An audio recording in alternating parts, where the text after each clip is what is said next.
안녕하세요. 토크닥터 토닥 임유라입니다. 따사로운 햇살에 나들이하기 좋은 계절, 바로 봄인데요. 하지만 황사와 미세먼지, 꽃가루가 기승을 부리는 봄은 알레르기가 있는 사람에게는 반갑지 않은 계절이기도 합니다.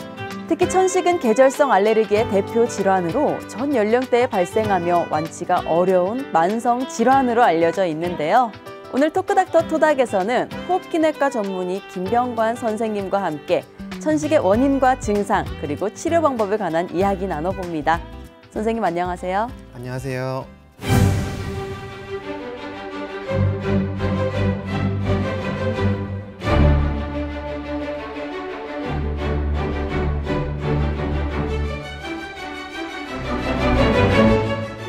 선생님, 천식이라고 하면 그 영화에 등장하는 인물이 갑자기 숨을 가쁘게 몰아쉬고 괴로워하면서 흡입기를 찾는 그런 장면들이 제일 먼저 연상이 되거든요. 천식이란 어떤 질환인가요? 네, 천식 환자는 기도에 만성 염증이 생겨 기관지가 예민해지고 쉽게 수축하면서 호흡곤란과 기침, 쌕쌕거리는 천명음 등의 증상이 좋아졌다 나빠졌다를 반복하게 됩니다.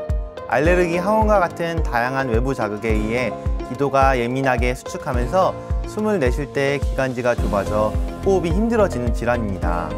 기관지가 좁아지면 숨을 잘 쉬지 못한다는 거잖아요. 네, 그렇다면 생명까지도 위험할 수 있다는 건데 이 천식이라는 거 많이 위험한 병인가요? 천식은 개인에 따라 차이가 있지만 기관지 만성 염증이 지속된다면 증상이 점점 심해지고 갑자기 악화될 수 있는 빈도도 높아집니다. 천식 초기에는 외부 자극으로 수축이 된 기도가 다시 원래 상태로 돌아갈 수 있지만 만성염증이 오래되면 기관지 구조적 변화와 섬유화가 발생하면서 영구적으로 폐 기능의 감소가 나타날 수 있습니다. 또한 급성으로 증상이 악화되면 심한 경우에 말씀하신 것처럼 생명이 위험할 수 있습니다. 저는 기침 때문에 불편한 병이라고만 알고 있었는데 생각보다 굉장히 위험한 질환이네요. 그렇다면 천식으로 인해 고통받는 분들도 있을 것 같은데 어떤가요? 네, 천식은 전 세계적으로 3억 5천만 명 이상의 환자가 있을 정도로 흔한 질환입니다. 2025년에는 4억 명까지 증가할 것으로 예상하고 있는데요. 미국은 인구의 11%, 한국은 4% 정도가 천식 환자라고 알려져 있으나 실제로는 4%보다 더 많을 거라고 생각합니다. 왜냐하면 본인이 천식인지 모르고 수년간 고생하다가 진단되는 경우도 많기 때문입니다. 네, 천식인지 모른다는 것은 그 천식을 단순한 기침 감기로 오해할 수 있다는 거잖아요. 그렇다면 감기로 인한 기침과 천식의 기침은 어떻게 구별할 수 있을까요? 실제로 감기라고 생각해서 천식 진단이 늦어지는 경우가 많고 진단이 애매한 경우도 많습니다. 감기는 대체로 2에서 3주 이내에 호전되는데 3주, 특히 8주 이상 기침이 지속된다면 천식을 의심할 수 있습니다. 그렇다면 한두 달 기침이 계속된다면 천식을 의심할 수 있겠네요. 이 외에 또 눈여겨봐야 하는 다른 증상들도 있을까요? 숨소리가 쌕쌕거린다거나 호흡곤란이 있다면 천식을 강력하게 의심할 수 있습니다. 증상이 좋아졌다 나빠졌다 변동이 큰 것이 천식의 특징인데요. 낮에는 괜찮다가 밤이나 새벽에 증상이 악화되고 먼지나 찬바람, 꽃가루 등 외부 자극에 민감하게 증상이 나타난다면 천식을 의심해 봐야 합니다. 방금 천식이 낮에는 괜찮다가 밤에는 악화된다고 말씀하셨는데 그 특별한 이유가 또 있을까요? 원인이 명확히 밝혀지진 않았지만 일반적으로 생체 리듬에 따른 호르몬과 폐 기능의 변화가 관련이 있다고 생각합니다. 저녁 시간 이후에는 우리 몸의 면역 반응을 조절하고 염증을 완화시키는 부신피질이라는 호르몬이 감소하고 폐의 기능이 저하되는데 이러한 원인이 천식의 증상을 악화시킬 수 있습니다. 그 천식이 꽃가루나 찬바람 외에 호르몬의 영향도 받는군요. 천식을 유발하거나 증상을 악화시키는 또 다른 원인에는 어떤 것들이 있는지도 궁금한데요. 천식은 다양한 유전적인 원인과 환경적인 요인이 복합적으로 작용하며 개인에 따라서도 증상의 차이가 크기 때문에 명확하게 천식의 원인을 찾기 어려운 경우가 많습니다. 천식을 악화시키는 원인으로는 알레르기를 일으키는 진먼지 진드기나 동물의 털, 바퀴벌레, 곰팡이 등이 있으며 그 외에도 비만이나 바이러스 감염, 미세먼지에 의해서도 증상이 악화될 수 있습니다. 그렇다면 만약에 다른 알레르기 질환을 갖고 있다면 그게 천식을 유발하는 원인이 될 수도 있나요? 네, 아토피 피부염이나 알레르기 비염이 있는 환자는 천식으로 진단될 확률이 훨씬 높습니다. 그렇기 때문에 비슷한 증상으로 내원하더라도 다른 알레르기 질환이 있다면 천식일 가능성이 더 크다고 판단합니다. 그리고 특히 알레르기 비염의 경우는 천식과 밀접한 연관성이 있는 질환입니다. 알레르기 비염과 천식은 코에서 기도로 이어지는 만성염증에 의한 증상 발생 기전이 비슷하므로 두 가지 질환을 동시에 치료하면 증상 호전에 많은 도움이 됩니다. 네, 단순한 기침으로 오인하기 쉽지만 생명까지도 위협할 수 있는 무서운 천식. 이번에는 퀴즈를 통해 천식에 대해 좀 더 쉽고 자세하게 이해해보는 시간입니다. 건강상식 능력고사 시작합니다.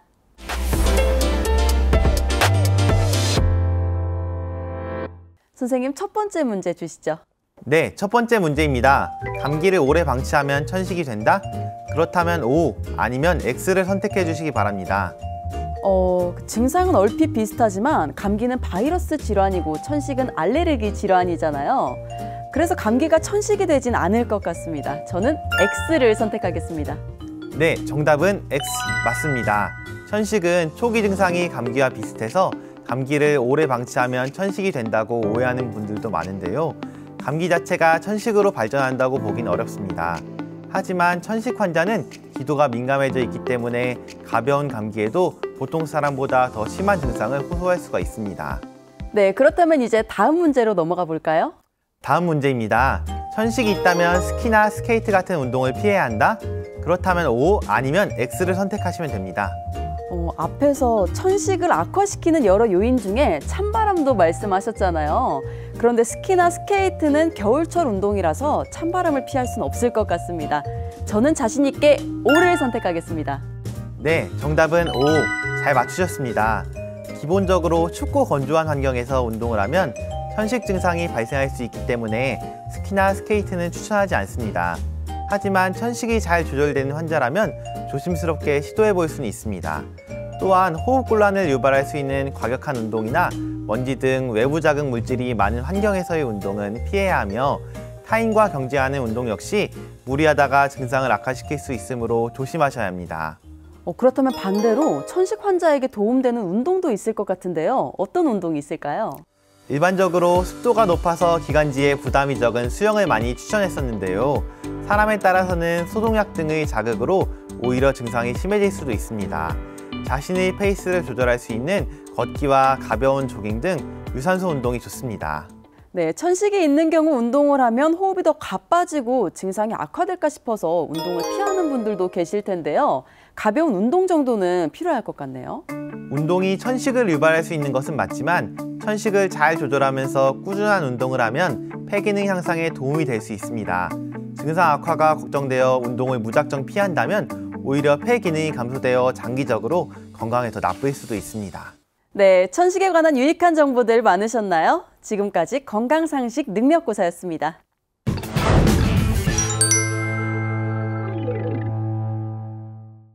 네, 선생님 또 궁금한 게 있는데요. 병원에서는 어떤 검사들을 통해서 천식을 진단하나요?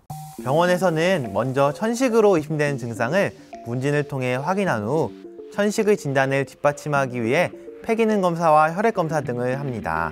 아직까지는 정확하게 천식이라고 결정 내릴 수 있는 검사가 없기 때문에 진단에 어려움을 겪는 경우가 많은데요. 그래서 천식을 다른 질환으로 의심하여 진단이 늦어지거나 천식이 아닌데 천식 치료를 하는 경우도 종종 있습니다. 그렇다면 100% 천식이다라고 명확하게 진단하기는 어려운 거네요? 네, 그렇습니다. 그래서 진단이 애매한 환자의 경우는 흡입용 스테로이드로 천식 치료를 실제로 해보고 반응을 통해서 최종 진단을 내리는 경우도 많습니다. 이런 경우 초기에는 천식이 아니라고 판단했으나 치료 과정에서 결국 천식으로 진단되는 경우도 많습니다. 듣다 보니까 천식은 진단하기가 상당히 어려운 질병이네요. 그래서 진단을 받았다면 치료를 해야 할 텐데 또 어떤 방법으로 치료하는지도 궁금합니다. 천식 치료에서 가장 중요한 것은 흡입용 스테로이드를 정기적으로 사용하는 것입니다. 또한 그 외에도 기관지 확장제, 류코트리엔 조절제, 항히스타민제 등을 보조적으로 사용할 수 있습니다. 사용 중인 치료제의 증상이 호전된다면 전문의와 상의하여 점차 치료제의 용량을 감량하고 반대로 증상이 악화되면 용량을 늘리면서 꾸준하게 관리하는 것이 무엇보다 중요합니다.